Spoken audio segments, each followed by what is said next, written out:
Today's episode of the Meet and Greet BBQ podcast is brought to you by AOS Outdoor Kitchens. They are the South's leading outdoor kitchen design and installation specialists.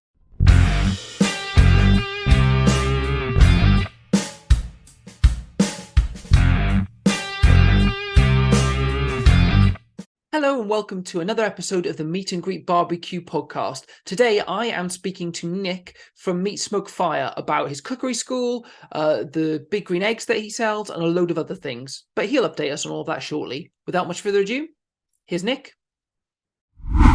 Hi Nick, thank you so much for coming on to the podcast. For anyone who doesn't know who you are, please do introduce yourself. So I'm Nick Williams. I'm from my company's Meat Smoke Fire. I've been in this barbecue game, for years and years and years, but officially 10 years. I think it was last weekend, 10 years since I got into this, or since I bought my first big green egg. I've had barbecues for years and years, but first big green egg bought 10 years ago. My background is that I've always cooked on big green egg, which has been fabulous. I worked for Big Green Egg, or I contracted into Big Green Egg for a while. And as I was doing that, I started doing cookery classes for people and ended up setting up a cookery school, which is where I am now. So outside here, and there's all sorts around me. I'm sitting by a lovely fire, keeping warm. So we set the cookery school up. Well, we started doing private classes at customers' houses. 7 years ago, something like that. And then we set up the cookery school here and had our first year of classes in 2019, about the same time as Marcus Borden, in fact. And we've been doing that ever since. So that's pretty much how I got here. My background is actually not cooking or barbecue or anything like that. I'm an IT project manager by trade. Well, I know from previous conversations I've had with you, how you got working for Big Green Egg. That story to me was fascinating because it was kind of like a chance encounter, wasn't it? That's Absolutely. Serendipity. Yeah, I bought the first Big Green Egg. It's actually still over there. You know, they last a lifetime. It's over there.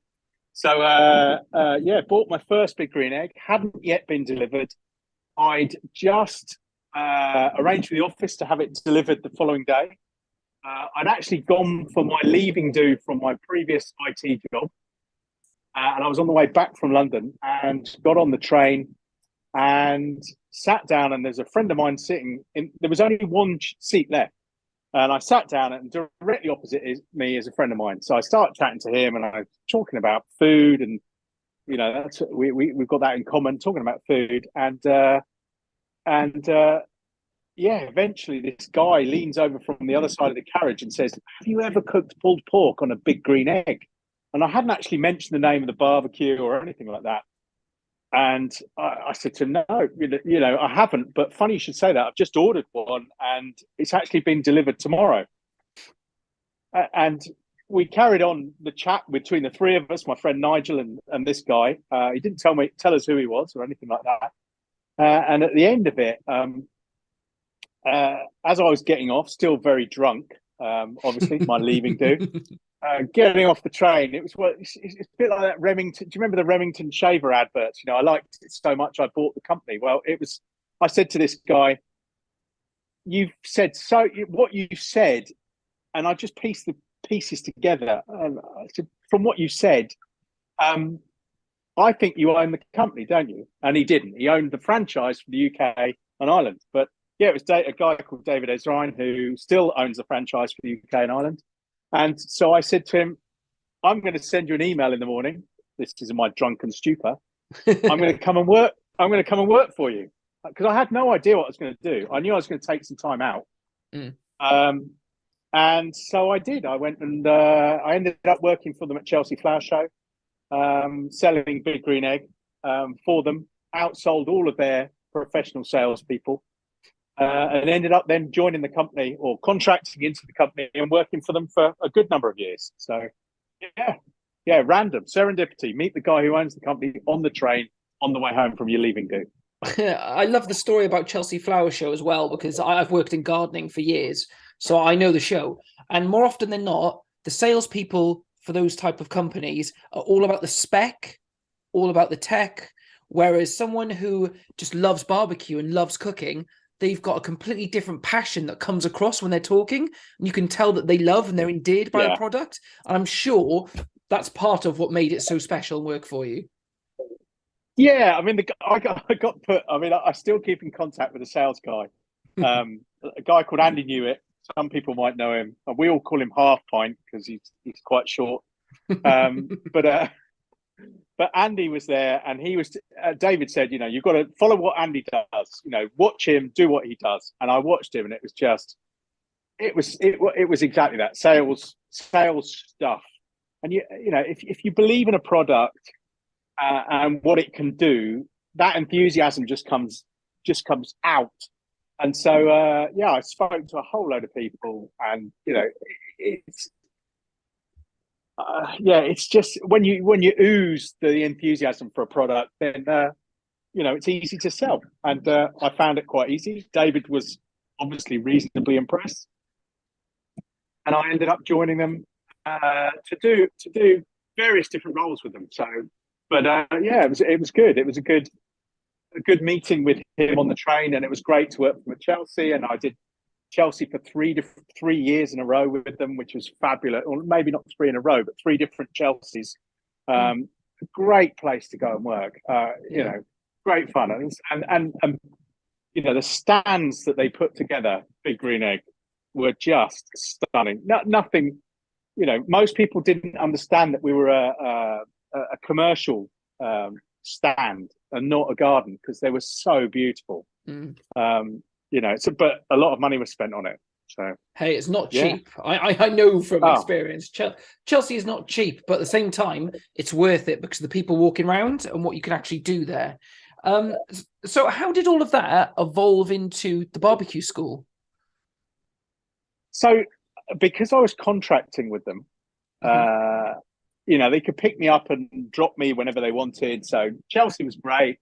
I ended up working in the office for a bit, and it really didn't suit. They're based down down near Winchester.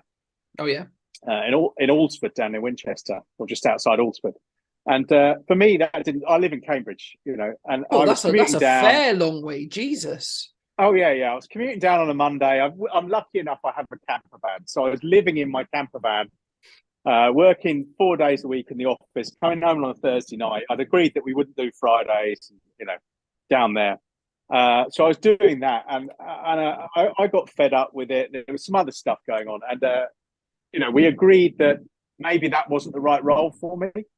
So I ended up taking on all of their dealer recruitment for them, which was a national go round, hunt out places that could sell Big Green Egg, hunt them out, go see them, and then recruit and train them. So that's what I did. So I did that for a couple of years.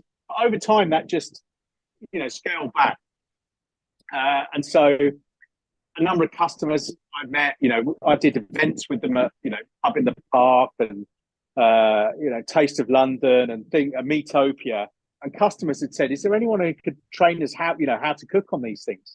And there really wasn't at the time. So I saw that niche and started picking up customers. And what was really bad is they all seemed to be in Hampshire and, that sort of area of the country. So I was doing these huge commutes to go and see these guys, spend a day with them, teach them how to use their egg, have a whole load of fun, and then drive all the way back again. And it all seemed to be down that way. But in the end, I said, look, right, enough's enough with the travel. Why don't we've probably got enough people now. Why don't we set up here? I've got a few eggs by that point. Why don't we set up here and build the cookery school up here? And I won't travel. I'll get people to travel to me. So that's what we did in 2018. Set it up. We had all of our first classes in 2019. And then COVID hit, obviously. So, great. But I guess everyone said that. Those people in the cookery schools have all said that. It was tough times, but I'm sure we'll come on to what we did during those times. But so we set up in 2019. We've sold out every class, I think, but one that we've run, which is incredible.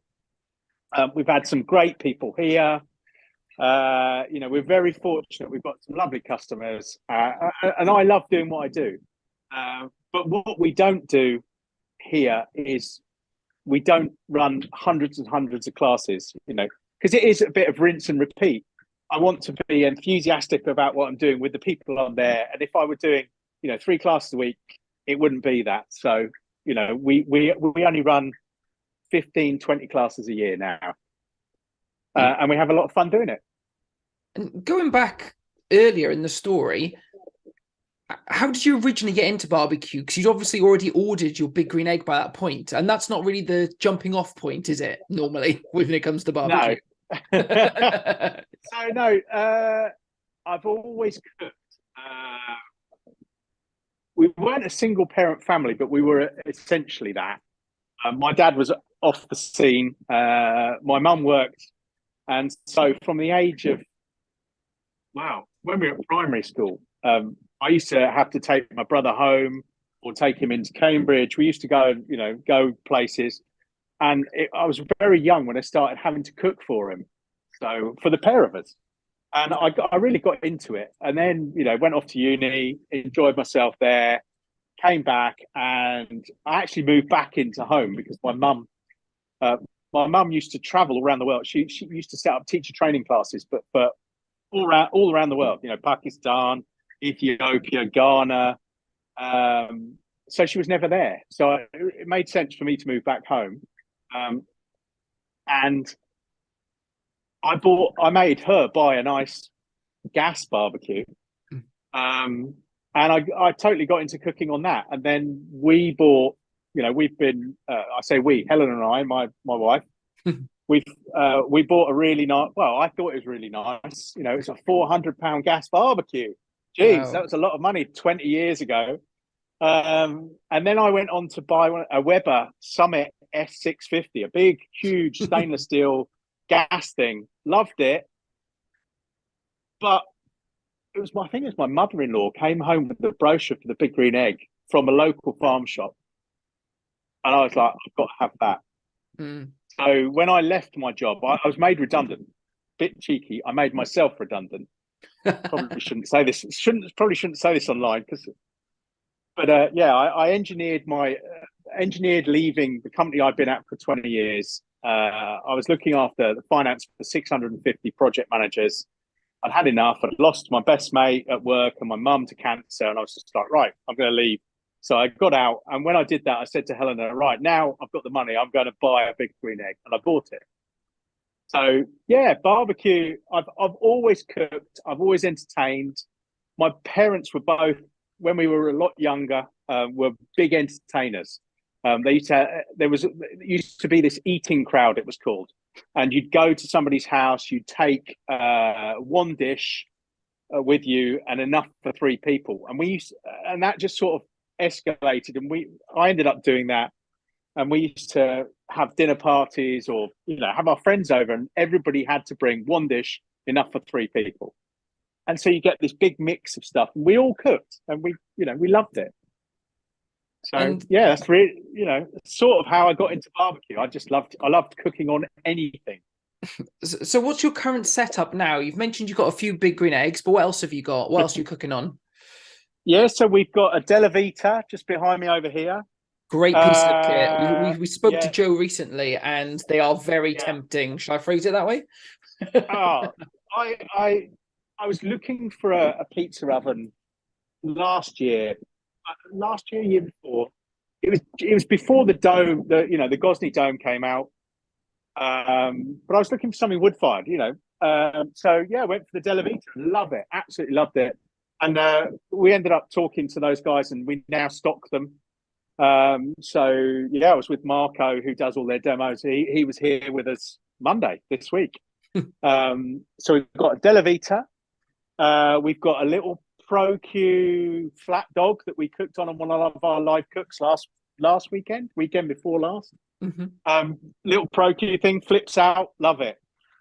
We have a cob, and we've got a camper van, so we've got one of these little cob barbecues. I haven't used it in years. I've got a really cool little barbecue.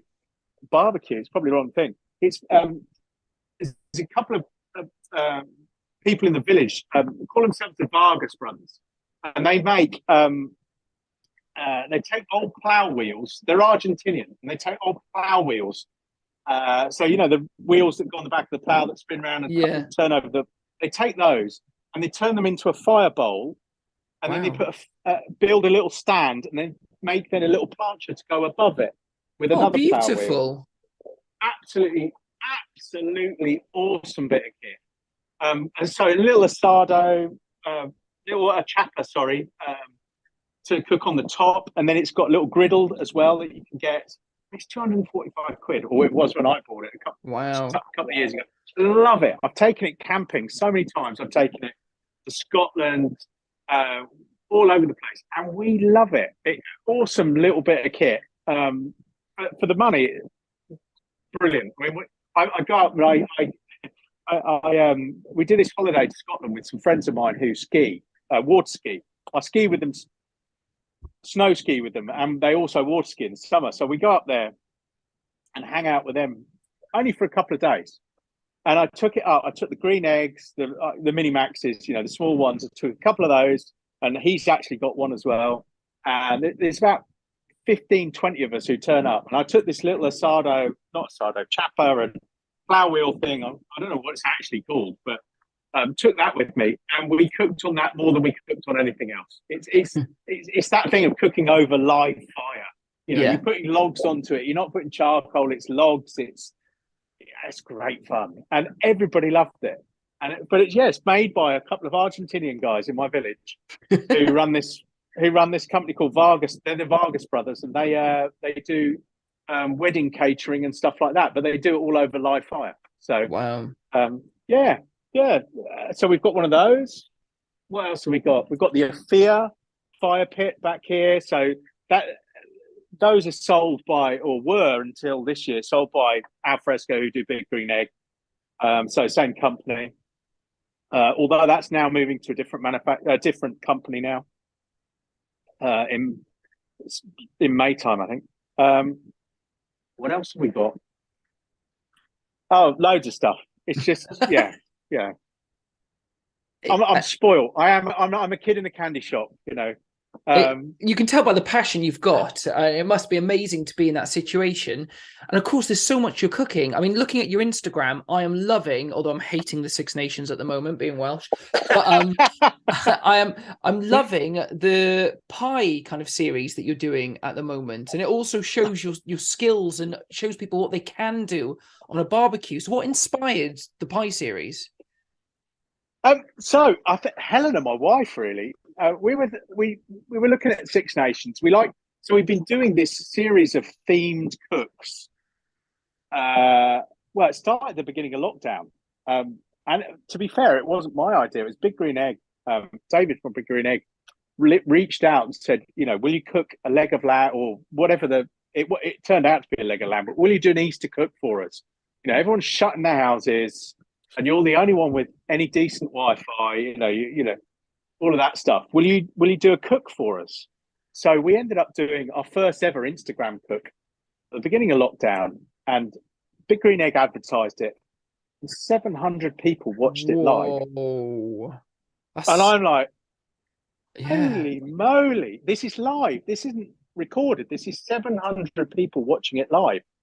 I go onto all these Instagram feeds. We're all hitting 10s, 15s, 20s, 30s. But this was 700. And I was like, okay, there's got to be something in it for me. Bless him. David was a bit, David from Big Green Egg. We're great friends, but we also fight a lot.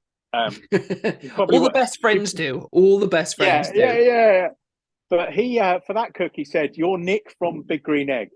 You're not allowed to mention Meat Smoke Fire."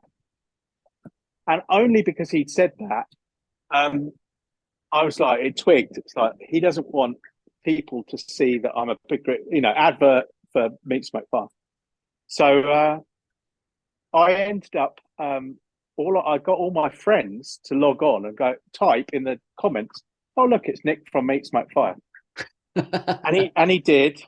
And they all did. And the phone just lit up for about 2 months. Wow. It totally transformed our business. And it was at that point, we just closed the cookery school. I do some aeronautical engineering as well. And of course, all the planes are on the floor. So I do maintenance. I do some calibration of maintenance equipment. So there's none of that going on. I only do it a day a week, but there was nothing. The cookery school shut because we're all locked in. All of our sales come off the back of the cookery school. So we've got no sales. I'm like, oh my God, what are we going to do? And it's just the light bulb moment, it's just like, okay, right, we're gonna go online. We're gonna take everything online. I think Jay from Alton's Barbecue World has said similar sort of things, So we took this one cook, 700 people. Okay, well, we're not going to get 700, but we'll start this series. So we started Saturday night takeaway. That's what we called it, a bit cheeky, I know, but we started doing takeaway dishes. So we started with curries, and, those sorts of things. And we continued. So we've just gone past, I think, 100, our 100th live cook was Wow. about a month and a half ago. So going back to the Six Nations bit, so we try and theme them. If we can, we'll theme them. And obviously with Six Nations coming up, we thought, well, we've got to do something. And it was really tough to work out. And Helen said, well, why don't we just do something where we can theme whatever we cook to that country? And so we did the pies thing. So the first week we did, I'm going to mess this up, should know this. We did England, Wales, and Italy. So we made this fabulous Italian pie, or it's a flat pie really, with kale and parmesan and all sorts of lovely things. We made an English pie, so I wanted to pick an English ingredient, something typically English, and so we, I associate, something typically English is pheasant shooting or something like that. So we did a pheasant pie for the English one. And then for the Welsh one, okay, it's got to be leeks. It's got to be, so. How very dare you? you probably kill. Hey, leeks or lamb, right? So it was leeks and lamb. There you go. Yeah, it had both. Yeah. Well, to be fair, I'm a my surname's Williams. Oh, my brother's my brother's just done his DNA thing, and it turns out we're 36% Welsh. Well, he is. So I might be something different. So we did that for that week, and then we left it a few weeks, and then this last weekend we did Scotland. So we cheated a bit. I didn't want to do anything. We often bend the rules a little bit. So we did rather than being a pie, we did a sausage roll, but we did it with haggis and black pudding in a sausage roll. Beautiful. They looked so good. So good. Yeah, an Irish pie, an Irish potato pie, which was fabulous. And whatever the last one was. That's terrible. French apple pies. There you go. Apple pie. Oh, they were stunning. But doing these live cooks every week, a lot of the time I'm doing the recipe for the first time, because there's just not enough time in the week to do a live cook, to prep it all, to do it, to practice, and then do it again on the weekend. So a lot of these things we sort of wing, and that's half the beauty of what we do with these live cooks, is that they're not serious. A lot of people come on, they do these very serious cooks. Ours tend to be quite comedy. Half the time the ingredients are still in the fridge inside, and I have to send Helena running in to get them. I mean, I'm very fortunate. I've got Helena's little sister who comes over and does the camera work. So unlike a lot of the other live cooks, the camera's always moving because I'm darting between. We've got there's 5 eggs around, 5 or 6 eggs around me now, and we're using all of them. So it's also around. It's authentic as well, isn't it? That's what people want to see is real. It's all about real, because so much on social media is fake, or it's dressed up in this way and that way, and you only see the best parts. But what you're offering is you faffing about to make this great food, but stuff that is going to go wrong. And we've got people on there. I mean, we've got this beautiful little community of people. I mean, we're blessed. We get 30 plus most weeks. And we've got this beautiful little community who are our customers. They've been to our classes, a lot of them, or if they haven't, they come to our classes after seeing these things. But they're there because they know the people as well. We introduce everybody. I'll make a point of introducing everyone. So Andrea, who does the camera work, she gets introduced every week, and she's got, I mean, some of my customers are friends with her on Facebook now, wish her a happy birthday on her birthday. They've never met. And some, but it's this lovely little community. Yeah, it's just, but they're there willing us to fail, some of them. I've got one of my friends down in Devon, when he tunes in, he's just dying for it to all go wrong. And it does. Not that often, but it does go wrong. But then we've got others that, we've got one guy who, bless him, he's been to a couple of our classes. We did a Thai class with a friend of mine who runs a Thai restaurant down in Brighton, runs a restaurant called Car Brighton. And we did a Thai class and he came to that. And then since then, he's invited me fishing. So I've been down to Brighton and we've been sea fishing with this customer. But he tunes in every week and he's a big traveler. So, he's tuned in from all over, South Africa. And he gets in trouble with his wife because she's like, what are you doing? It's Saturday morning. Why are you on your phone? And he's tuned in to watch us cook. His name's Martin. He's an absolute star. And one of his friends, one of his friends now tunes in all the time, and there's a group of them, and it's just absolutely hilarious. These people are just, I think they're bonkers, but they probably think I'm bonkers. So, hey, who wants to be ordinary, right? There's nothing fun or interesting about being ordinary. I'd never want to be ordinary. And I think we've worked quite naturally there into the fact that we celebrate fails on this podcast because that's where you learn the most. You could do 100 cooks perfectly on the barbecue and you're effectively winging it. But the second you get something wrong, you learn from that and you never do it again. So it improves you as a cook. So you've mentioned some things have gone wrong. What sort of fails have you had to deal with and how have they taught you to improve?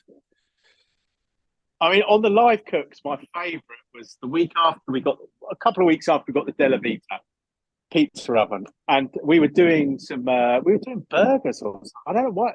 We were doing burger buns anyway. Maybe we were doing, probably posh burgers or something. I can't remember what we were putting in them, but we were cooking the buns as well live. We do, it's only 45 minutes, so we've got to get them in, cooked and out, and then serve. We do 3 recipes. So I said, sod it, let's fire up the Delivita. And sorry, I'm so close to this fire, it's burning my legs. I'm boiling. I brought my coat out, but I don't need that. I'll probably strip off the top in a minute. So I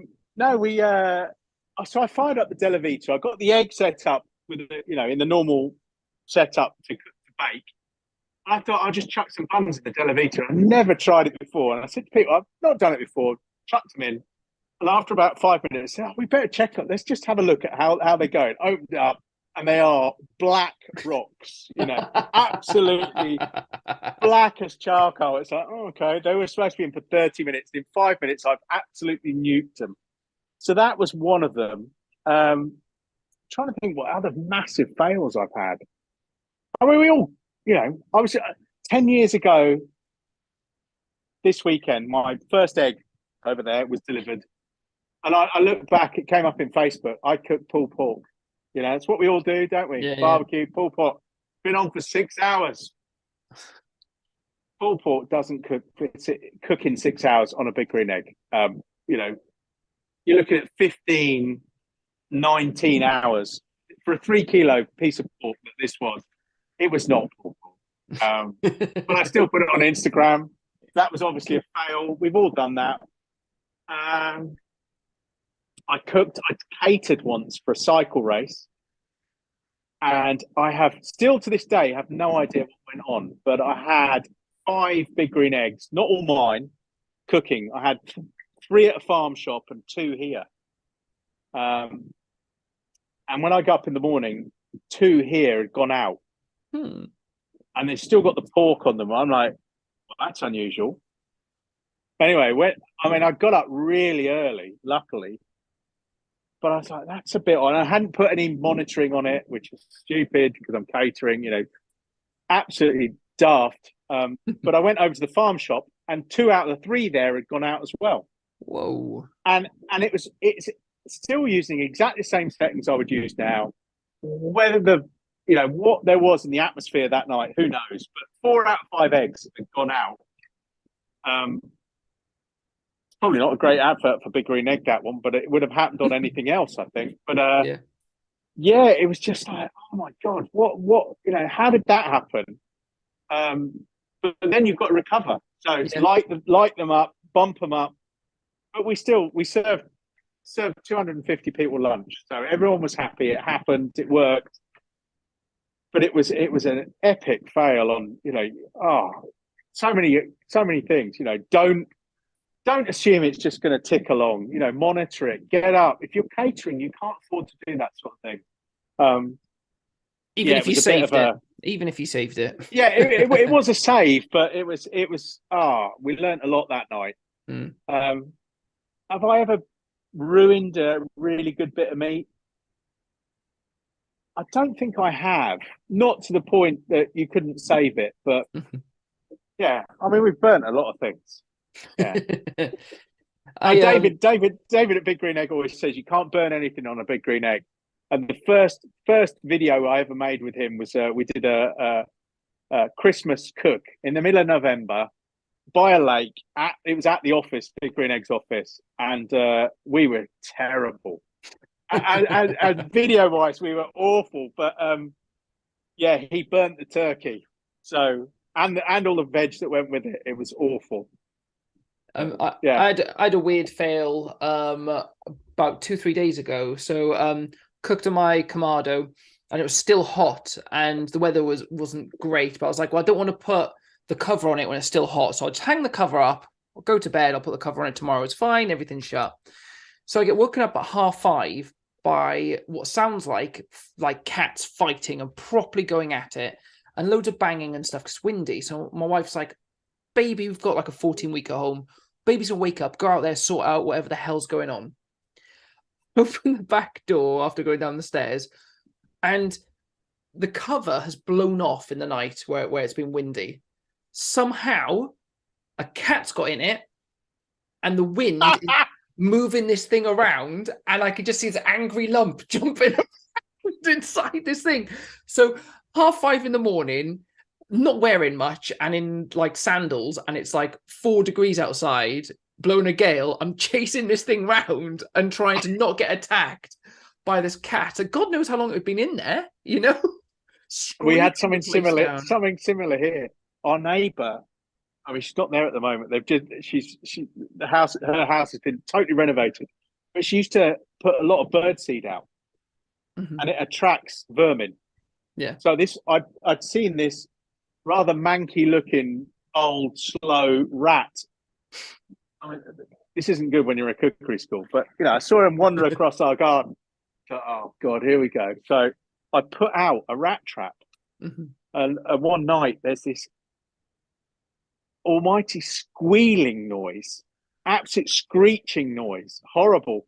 And then you could hear on the patio this, and whatever it is, it's running around with this plastic rat trap attached to it. Oh God! And we look out the window. We can't see a thing. I come out, can't see anything. Anyway, get up the next morning. We've never found the rat trap. Whatever it was, took it with it, which is terrible. Absolutely terrible. But yeah, but hey, you've got to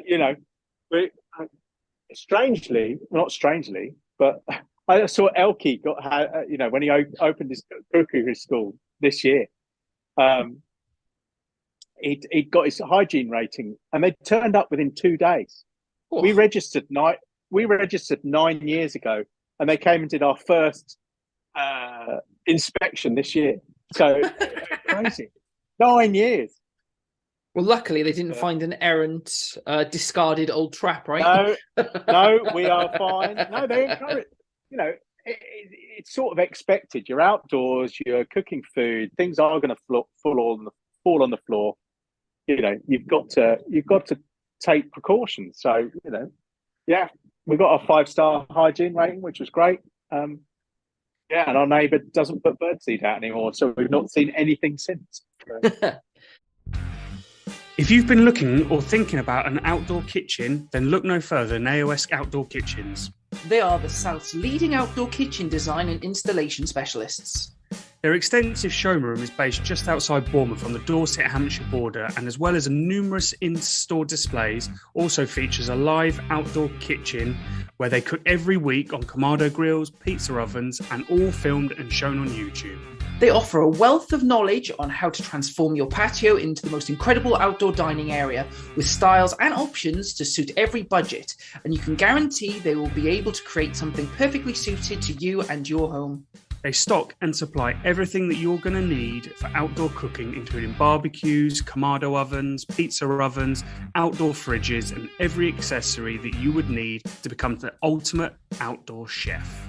So if you want to make yourself the envy of your friends and neighbours, get in touch with them today to arrange a consultation and take the first step in transforming your back garden into the most incredible entertainment space.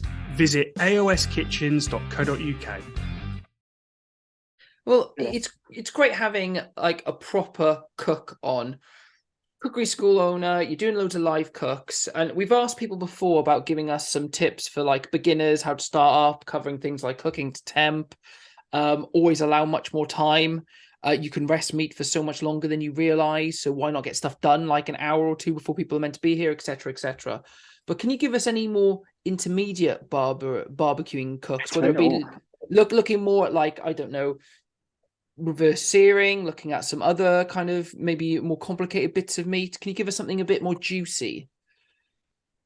Yeah, I'd say with all these things, go and do your homework, don't panic, and just. I like to keep things very simple. There are only so many ways you can cook on one of these things. People cook something new, whether it be, they cook a duck, for example, and they really panic because it's a new piece of meat. Just treat it like a very similar piece of meat, so treat it like a chicken, or, if you're cooking, I don't know, we've done huge rumps, and reverse sear them. Treat those like you would a picanha, or that's probably quite a complicated one, but treat it like you would a cowboy steak or something like that.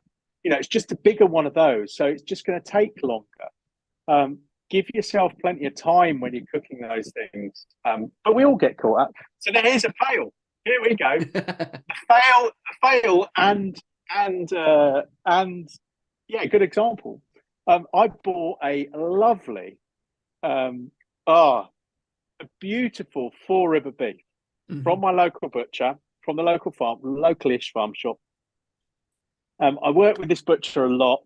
I got him to age it for me, but whiskey age it. Ooh. So it was being daubed with whiskey every week. He kept it. It was already aged when he then put it in a bag and started in a Hessian sack and started aging it for me. We picked it up. He took it out of the Hessian sack. It is furry. And I'm like, yes, this is going to be epic. Helena's face is like, oh my God, whatever you do, don't show that to my mum. She comes from a very, they're a load better now, but they were very conservative food eaters. But yeah. So I had this beautiful 4 River beef, and I'd not cooked one before as big as that and reverse seared it, but that's what I was going to do for Christmas Day. So I reverse seared this 4 River beef, thinking, picanha, hour. This will probably take an hour and a half. 6 hours. Wow. So, to get to 48 degrees, 48, 50 degrees. Took 6 hours. It was that big. It was huge. It was 180 quid's worth of meat. It's enormous. What temp were you smoking it at? So I was cooking at 110 degrees. Right. But it took 6 hours. 6 hours. So lunch was 5 hours late that Christmas.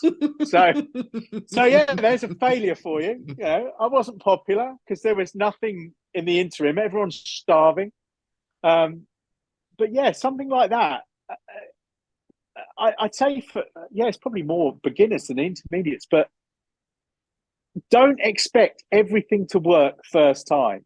Pulled pork, the number of people who come to our classes, and I'd say pulled pork is intermediate. It's not, you shouldn't be doing that first, first cook. Start when you get one of these barbecues, start with sausages and burgers and chicken breasts and chicken and all the cheap stuff. Get your temperature nailed in, learn how your barbecue works, and then move on to these things that you want to cook. I mean, the number of people have here, and we talk about pulled pork. It's one of those things that you can't really do at a cookery school because it just takes too long. So we do this session where I draw graphs for them of how a piece of meat cooks. And I say to people, we're doing a 3 kilo piece of pulled pork shoulder on the egg. What time are you starting at? And more often than not, it's 9 in the morning, 12 o'clock. And I say dinner's at 6. It's 9 in the morning. No. I know from experience that is way earlier. Well, on an egg, because the beauty of an egg is the airflow is so little because it's keeping all that heating in there. And because the airflow is so little, the stall can be huge. So I've had a piece of meat stall for 9 hours. So I would say to these people, a 3 kilo piece of pork may take 19 hours to cook.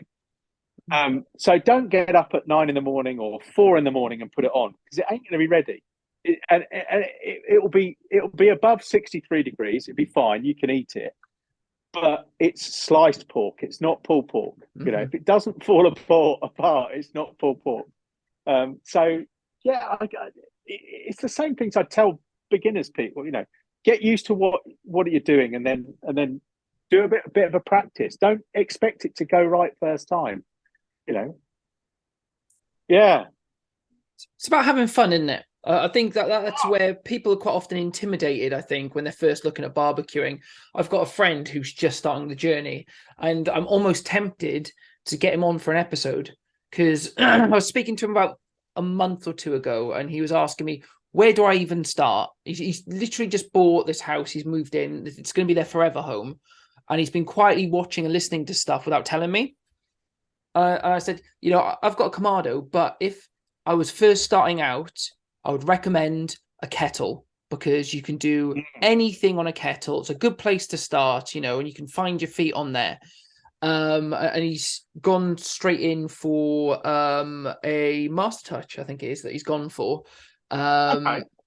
And Kamado style Master Touch. Yeah. Oh no, actually, it's the 57-inch Weber that he's gone for. Okay. And that's fine.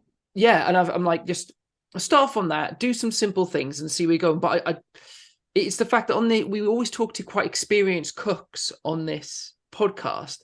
I'm really tempted to get him in early doors and talk to him just about the experience and starting and trying things, and then getting him back on in like a year and a half, 2 years time, and seeing how it's progressed, if he's really caught the bug, because it is a bit like an addiction, isn't it, barbecue? So much like an addiction, I find. Totally. I'm out here 5 nights a week cooking. Even when we haven't got classes, I don't the classes are just, I love doing them. Don't get me wrong. Absolutely love doing them. But I love being out here and cooking. You see that with Marcus as well. Yeah. How often is Marcus down at this cookery school when he hasn't got classes on? We're always, we're out here. I am absolutely spoilt with what I've got here, I have to say. But yeah, it is an addiction. So yeah, for your friend, learn a little bit about how meat cooks, what you can do, and then move on to some of these really expensive stuff. But as I said about that little, my plow wheel thing, it's 245 quid. It's fabulous. That's nothing really in the grand scheme of barbecues. That's nothing at all. I'm sitting here. We've probably got 50,000 quid's worth of kit here. 245 quid, peanuts, absolutely peanuts. Just try it. Go and get the bug, and and it's not just barbecue, American barbecue. It's not just ribs and wings and briskets and smoked sausages and all of those things. It's anything. Yeah. I watched a little bit about when you were talking to Marcus, and he was talking about Sue Stoneman and her pavlovas.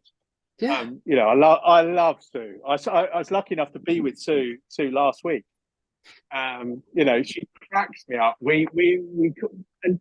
But both of us aren't massively into smoked food. It's not about American barbecue for us. It's about the tool being something you can do all sorts on, everything on. It's very rare that you'll see us cooking. I've talked about pulled pork. The last time I cooked pulled pork, probably 3 years ago. The last time I cooked a brisket, we did one at a class 3 years ago. Yeah, it's not about brisket and pulled pork and ribs and those sorts of things for me. It's about cooking everything else. That's why you'll see us doing, cook. And I've noticed tacos have got super popular lately on the barbecues. But we've done loads of tacos and all sort. Just watch our live cooks. The stuff we've covered is mad, absolutely mad. Things you'd never think you could cook on a barbecue, but it's not a barbecue. It's an oven. It's an oven, and it's a hob. And it's good. It's good for you getting outside and cooking as well. Is the other thing so good for you mentally? Yeah. So I did the Q together thing with you a couple of months ago. Yeah, I think it's November, wasn't it? I think it was November time. Is it as long as that? Bloody hell! Oh, sorry. Yeah. You can say bloody. You can say shit. It's fine. Don't worry. It was a shitting long time ago. Yeah. Well, no, but it feels like yesterday. Yeah. I'm fortunate. I don't really suffer from. I don't think I do. I probably, but I did have a father who was a manic depressive, so I've grown up with that. I've seen it. I'm always happy. But there are times of the year I don't like, and as soon as autumn hits, that's when I'm at my worst. I don't like the light going. I'm a very Helena she laughs at me. I go into a room, I turn the lights on. Her sisters sit in their lounges with the lights really dim, and I hate it. It's just I need light, so I don't like the autumn. But yeah, this for me, getting outside is really important. I love to be out here cooking. It doesn't matter what the weather. I mean, I'm fortunate. I've got this, beautiful pergola, above my head. That's where all the lights coming from. It's a pergola with lights built in. We are very fortunate in what we've got here. I've worked bloody hard to get it. I have to say that. But it took me 5 years to get the money together to buy this pergola. I saw it when I was doing Big Green Egg recruitment. I saw it at one of their a company I recruited to be a Big Green Egg reseller. I said, I'm having one of those, and it took me 5 years to get it, but it is, it's great. I can come out here. It's not a shack. Yeah. I mean, everyone else is into their shacks. Okay, it's not a shack. My barbecues are all outside of it. This is where the people sit. I'm an entertainer. When all of our seating is covered, our barbecues are outside. They're fine in the rain. Yeah, they'll do their job. It doesn't matter. It doesn't matter whether it rains, snows, hails, wind. They're still going to cook. I want my guests to be warm. Warm and comfy and dry. Hence we've got this fireplace that I'm sitting. You probably can't see, but I'm sitting next to, and it's burning my legs. So for me, getting outside is really important, and it lifts me. It does lift me. And we talked as well about the fact that these ovens are, we call them oven there, but these barbecues are outdoor ovens, right? So you can cook anything on them. So on that point, I think it's time that we look at Barbecue Bingo. Barbecue Bingo is brought to you by Lumberjack Food Company, your ticket to Flavortown. So what I'm going to do, I'm going to share my screen. Hopefully you can see it. You are sat a little bit far away. Class on. There we go. I'll move a bit closer. So it's a big rotating wheel that we've spent lots of money on by taking 2 seconds to go onto Google and type in things. And we have a list of different ingredients on there, all of which now have been left by previous guests. And what we're going to do, spin the wheel, see what random ingredient comes up, and ask you to, at some point, put a cook together and just tag us in so people can see what you can do with anything, really. Okay. There's one item on there called My Signature Dish, which is, we ask people then to cook what they're known for. So what would be your signature dish? On the barbecue, probably a picanha. Yeah. Yeah, love picanha. We do it in every one of our classes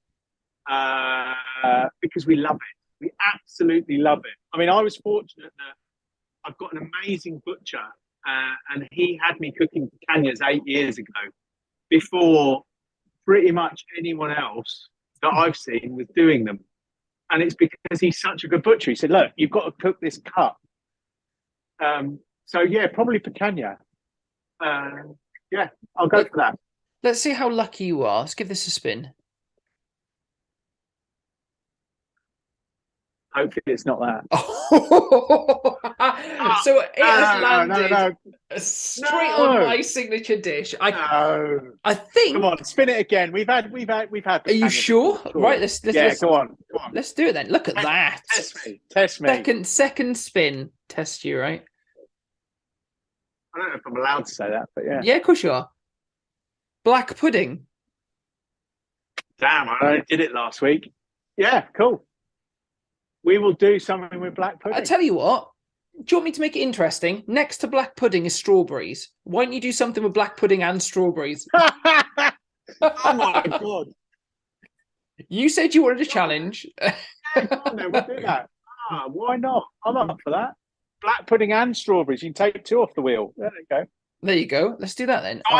Do I get to put 2 ingredients on then? Yeah, let's do that. So you're going to be doing black pudding and strawberries. Let's see here what we can get on for you. We've taken off strawberries and black pudding. What would you like us to put on? 2 different items. I'm going to put octopus on there. Ooh. Because I have some in the fridge and I need to do a dish with it. So I'd like to see what some, And how about something like kielbasa? Polish smoked sausage. How about that? There's a few of them, so I'll put Polish smoked sausage on there. Yeah. There you go. Lovely stuff. Awesome. Oh, I'm looking forward to that. So strawberries and black pudding. Yes, strawberries and black pudding. And when you get the chance to do it, just tag us in, use the hashtag barbecue bingo. If it's a few months from now, it can be a few months from now, because I know how busy you are with your cooks. We'll get on it. We might even do it on a Saturday. I mean, why not advertise you guys? We'll do it on a Saturday cook. Love it. So absolutely love it. We haven't got one now until the 1st of April. So. Well, there you go. Don't worry. Yes, We've got lots of time. So what have you got planned for this year? What are your hopes and dreams for this year? Brilliant question. As a business to continue, it's a big move stepping away from corporate and setting this up. I'm a one-man band. Well, Helena helps, so I've got the family that help, but really there's me running this thing. We've not got a showroom, we've not got anything like that, but we are Big Green Eggs. Well, we were last year 5th biggest retailer. Cool. So I'd love that to continue. So I can continue bringing classes to people. We love doing the live cooks. They cost us a fortune. They take a huge amount of effort. A 45-minute cook probably takes 2 days. Yeah. By the time you've written it up and done it, worked on what the recipes are going to be, written them up, put them on the website, done everything. Probably takes me 2 days, which is a massive investment for a one-man company. But I'd like to continue doing those because we got during lockdown, and even after that, we got such lovely feedback from our customers about their mental health, saying, it really gave them a focus on a Saturday. They knew that they were going to, join in, come and join us, do the cooks, watch the cooks, and then go away and do them afterwards. Originally when we started, everyone was doing them afterwards, but not so much so now. So I want those to continue, and people still be enthused about them. I don't want the numbers. We're not going to do it if we're getting 5 people watching it. Yeah. But we are getting 500 people a week, then watching them offline. So I want that to continue. I want to continue to take barbecue to people, and the Big Green Egg to people who perhaps never thought about it. Mm-hmm.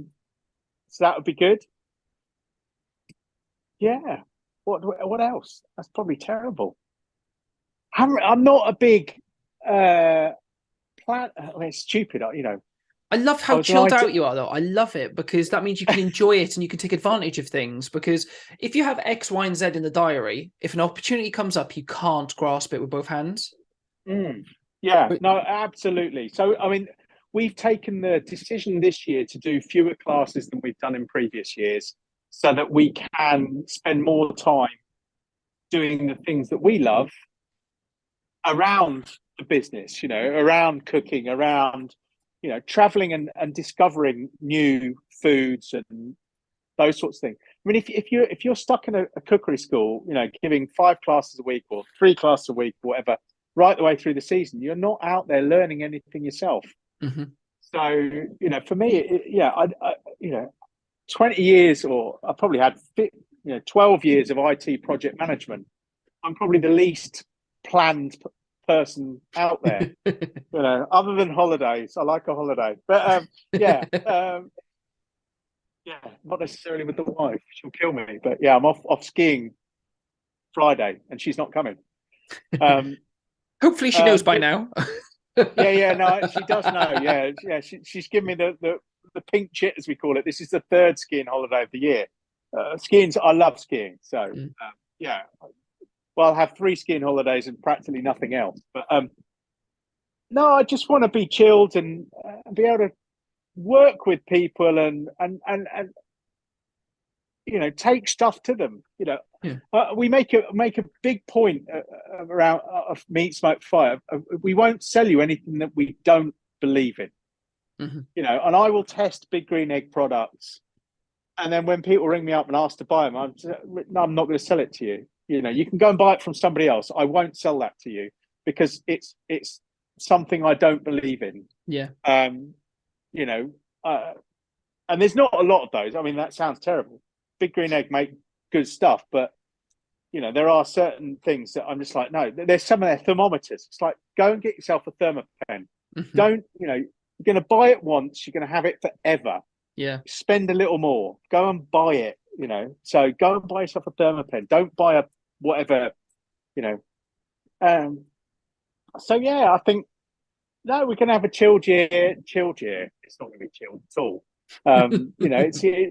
I kid myself every winter that the website will get so much better. We'll get all this video content up there, and it never happens because it's just relentless. It's not relentless is probably the wrong word. It's lovely and busy. Mm-hmm. Is the word. So in a few weeks' time, I've got Jack from Jack's Meat Shack coming up to do some videos with us. Love Jack. So no, and I was with Sue Stoneman last week and Rob's Barbecue last week. Hopefully, I'm going to catch up with Sue in June when we're down in Devon. I want to catch up with more people. We're going to Sizzle Fest. The stuff that see Charles you there. Then we'll see you there. Yeah, the stuff Charles. Charles was. I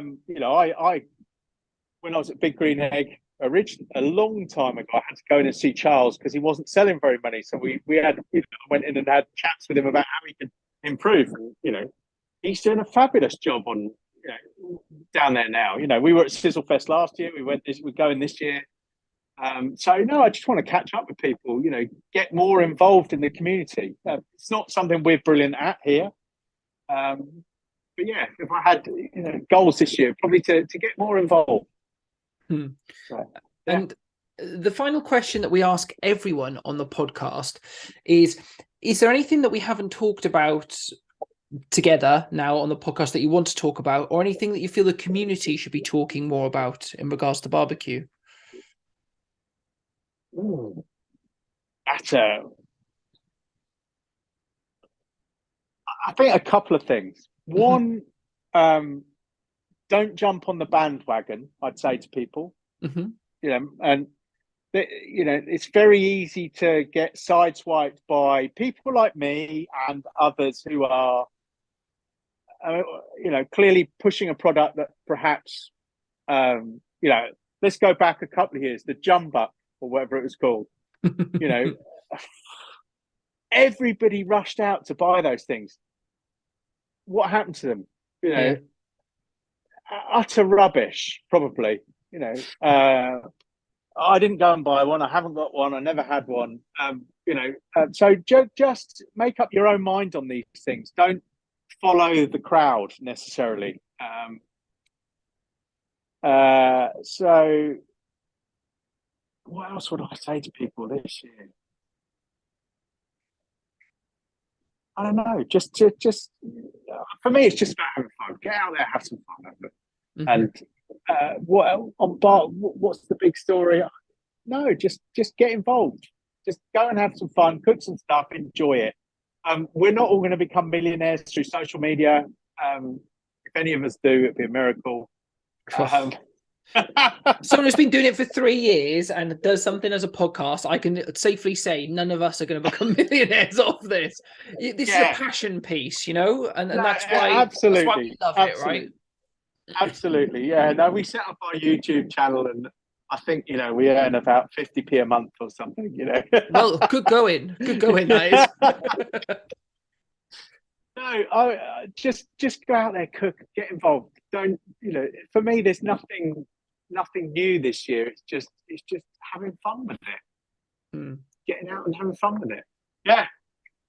Well, did that answer the question? I've forgotten what the question was. So. Yes, it is. What should we be talking about in the community? And having fun is top of that list, frankly. Yeah, having fun, and I think the Q Together thing is brilliant. So getting out there with people and supporting them, and don't be bitchy. Don't slate people's cooks. We're all learning. We all went there. Yeah. Support people. Support people. And now's your chance. Plug yourself properly. Where can people find you? Where can they buy stuff from you? So our website is Meat Smokefire, MEAT, smokefire.co.uk. Our YouTube channel is exactly the same, YouTube /@MeatSmokeFire. Our Instagram is @MeatSmokeFire. All of that. So we're online, but the best place, just pick up the phone. My number's on my website. Ring me. We're here to give advice. I hate that. You can buy. I keep going back to Big Green Egg. You can buy a Big Green Egg from Big Green Egg Direct. But you're going to talk to a call center, well, not a call center, customer services group, who haven't got anywhere near the experience that we've got cooking on these things. They're going to try and sell you stuff. I always pick, when people ring me, I say to them, I'm going to try and sell you as little as possible, because what I want you to do is go away, get your egg, use it, and then when you've decided how you want to cook on it, then come back to me and buy the services and whatever else is in there. So we're online, we're on the telephone, we're on Instagram, we're on YouTube, we're on just about everything. We're trying to get on everything. I mean, it's just endless, isn't it? Social media stuff. So it sounds terrible. Okay, sounds like I'm the age I actually am. I'm in my 50s. So no, just give us a call. Look at the website. Give us a call. We'd love to help you. And if it's giving you advice to go and buy a different product, we'll tell you that. I don't, as I say, I don't want to sell you something you won't like, because that reflects on me. So, and that's why our customers love us, because we go the extra mile when we've sold them something. and we will tell them honestly what we think about a product, and we review stuff. So, you know, and I'm not there to review it and then go, oh, it's the best thing since sliced bread. You know, buy it through me. You know, there's certain products out there. It's like, you know, Big Green Egg brought out a lovely Bluetooth digital thermometer that you replace your thermometer and stuff it on. I did a review of it. It's rubbish. I'll tell you, it's rubbish. You know, absolutely. It's Bluetooth. It was, you know, just by the technology, it's going to be rubbish. That it's limited distance. You know, I can see my normal thermometer with a needle that swings round better from 20 meters away than I can, you know, looking at my phone. So I'm probably going to get cut off for that now by Big Green Egg. But anyway, so if I'm no longer a Big Green Egg reseller in about, you know, 6 weeks, it's because I said something like that. David will hate it, but yeah. Yeah. Luckily, he lives in Australia now, so hopefully he won't see this video. So, yeah. Well, on that bombshell, it's been great speaking to you. Thank you so much for your time, and have a great evening as well. Thank you so much. And you. All right, take care. Lovely. Cheers. Bye. And that's it for another episode of the Meet and Greet Barbecue podcast. Thank you so much for Nick for taking the time to speak to me today. It was fascinating talking to him. So much passion. Great cookery school. Go search it. Go look at him on Instagram, on YouTube, his website. He loves to talk about barbecue and he's passionate about it. He'll also tell you if something's good and worthwhile and also if it's not. So valuable in this game, and we'd love to hear from you. Please do contact us through social media. You can also just type our name into Google, Meet and Greet Barbecue Podcast. You'll come up to our website. You can drop us an email. We also have a store there where you can buy some merch and some affiliate stuff like a thermopen, which again Nick had mentioned today. Great bit of kit. And otherwise, until next time, keep on grilling.